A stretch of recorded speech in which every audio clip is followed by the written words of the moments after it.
Bien le bonjour, on se retrouve pour mes favoris du printemps. Je sais que vous l'aurez un peu tard, mais c'est parce que j'ai trop programmé de vidéos. Et que du coup, vous aurez des vidéos un peu plus... cette vidéo un peu plus tard. Mais c'est pas grave. Tout n'est qu'une question d'organisation. On va commencer par les bonbons. Du coup, j'ai terminé cette petite boîte des amis de Flavini Orange Cannelle. C'était très sympa, j'avais commencé à l'automne et vu que j'en prends pas forcément un par jour, j'ai fait traîner un peu sur la durée. Ensuite, nous avons des boules fourrées au miel de châtaignier. Ça, c'était... J'en prenais pas un non plus par jour, mais je m'en suis pas mal servi pendant toute ma période où j'ai eu une sérieuse allergie au pollen, même si ça s'est beaucoup calmé.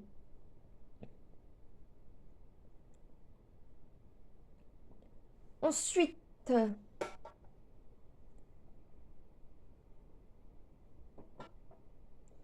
on va continuer par le thé. Vous allez rire. La première boîte que j'attrape, c'est pour Noël.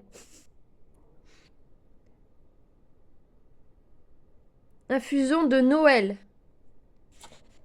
Alors, c'était cannelle, mélisse, fèves de coco, cardamome, réglisse, gingembre, baie rose, arôme chocolat, clou de girofle, pétales de fleurs, poivre noir.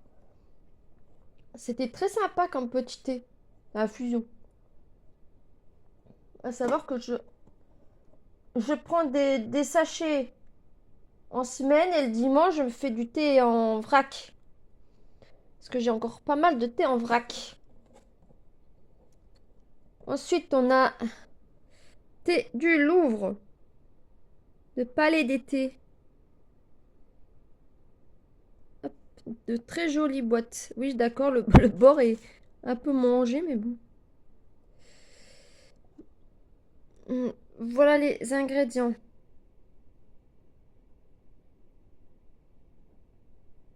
Je vous laisse lire, hein. C'était très sympa aussi. De toute façon, quand j'aime pas, je vous présente pas, hein. Qu'on soit bien clair. Euh... Celui-là, c'était plutôt moyen. Le thé vert amande caramélisée et pistache. J'ai pas... C'était sympa, mais j'ai pas retrouvé le goût des amandes ni de la pistache. Voilà. Donc celui-là, hop, ça c'est quand vous donnez des coups et que tout se casse la figure. Ensuite, pour les Virginie, celui-là il sentait très bon.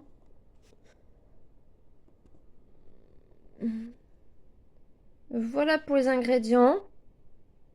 Ma mère, elle aimait bien le sniffer. Elle aime pas tellement boire du thé, mais elle aime bien sniffer quand ça sent bon. Celui-là, je vais le reprendre si je le retrouve. Mais je suis une petite gourmande. Ça se voit pas, hein.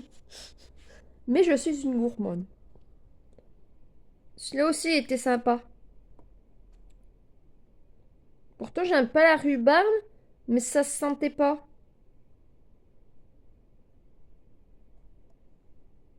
Voilà.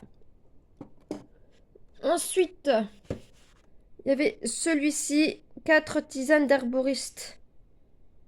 Il était très sympa aussi, avec plusieurs machins. Hop. Et puis, il y avait ça. C'était très bon. Ça, je l'ai bu en pleine période de crise d'allergie.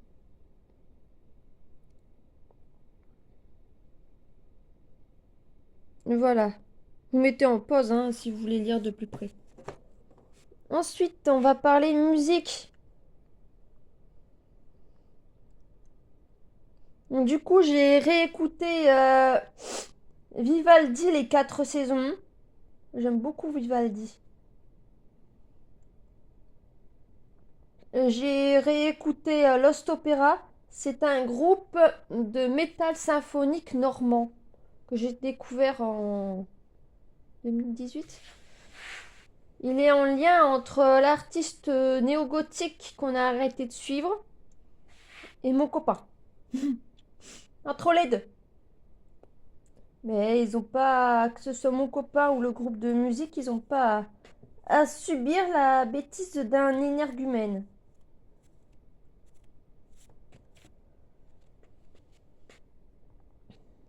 Ensuite, j'ai écouté Aid Mess. Je prononce très mal. J'aime bien le. J'aime bien. Ensuite, j'ai bien aimé aussi Moussorgsky, Une nuit sur le mont Chauve. Et la danse macabre de Saint-Saëns. C'est les rythmes dans la musique classique. Quand ça bouge d'une certaine manière, j'aime bien.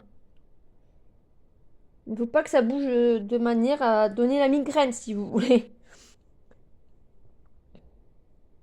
Et en lien avec le livre d'histoire de la musique que j'avais lu,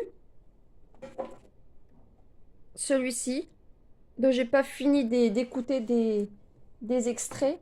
J'en écoute régulièrement, mais il y a beaucoup d'extraits et parfois ils durent pas 1 heure.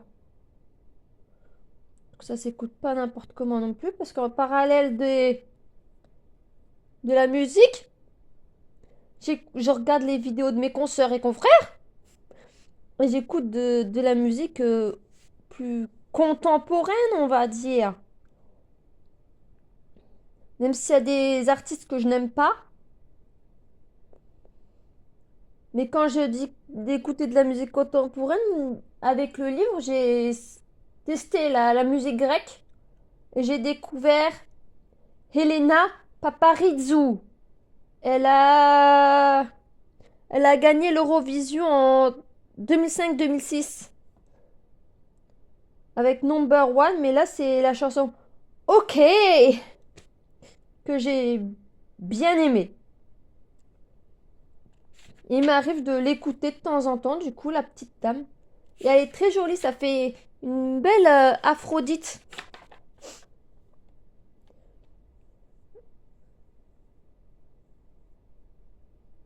Ensuite, Céline Dion. Dû à son retour, j'ai eu une envie de l'écouter à fond à nouveau, même s'il m'arrive d'en écouter comme ça par petits bouts. Ensuite, nous avons Brahms, Hungarian Dances, toujours en lien avec l'histoire de la musique et qui propose pas mal d'extraits. Hein. Enfin, il propose des listes et après, c'est à nous d'aller chercher sur YouTube, Deezer et compagnie les morceaux hein, ou à notre médiathèque ou si on les a déjà. Il y a Verdi, au général. Hein. De Fala, L'amour sorcier. On a aussi Zoltan Kodaly, qui est en lien avec le livre. Et en lien avec des top des années 1980 et avant à 2020 et des brouettes, j'ai découvert Rick Astley. J'aime bien ce qu'il fait. Et la chanson, il a une chanson qui a été reprise notamment par les To Be Free. Toujours là pour toi. Et bah c'est une reprise de la chanson, d'une des chansons de Rick Astley. Désolé monsieur. Sinon j'ai découvert Daniel Putter, Bad Day. C'est assez sympa aussi. Et j'ai redécouvert Hervé Villard avec Reviens. L'aventure avec toi, c'est si bien.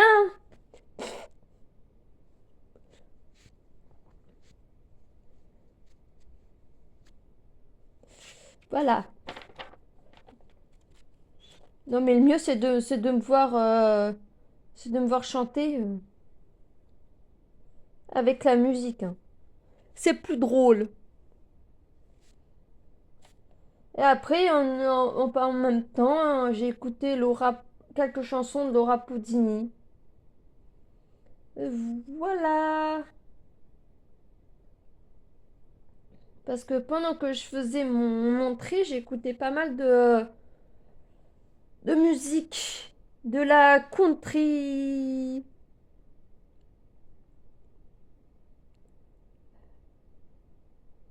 au rock'n'roll. C'était sympathique, ça rythmait bien. Voilà, je vous souhaite une bonne journée. Parce que de toute façon, les livres, vous avez les points lecture, Bookall, vous allez en avoir un d'ici peu.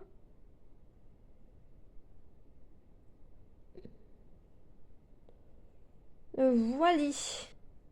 Je vous souhaite une bonne journée et à bientôt. Et n'hésitez pas à me dire en commentaire ce que vous aimez bien écouter.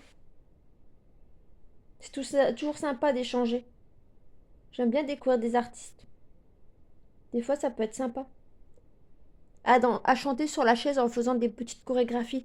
Oui, je fais du sport sur ma chaise. Grâce. Bon, à bientôt.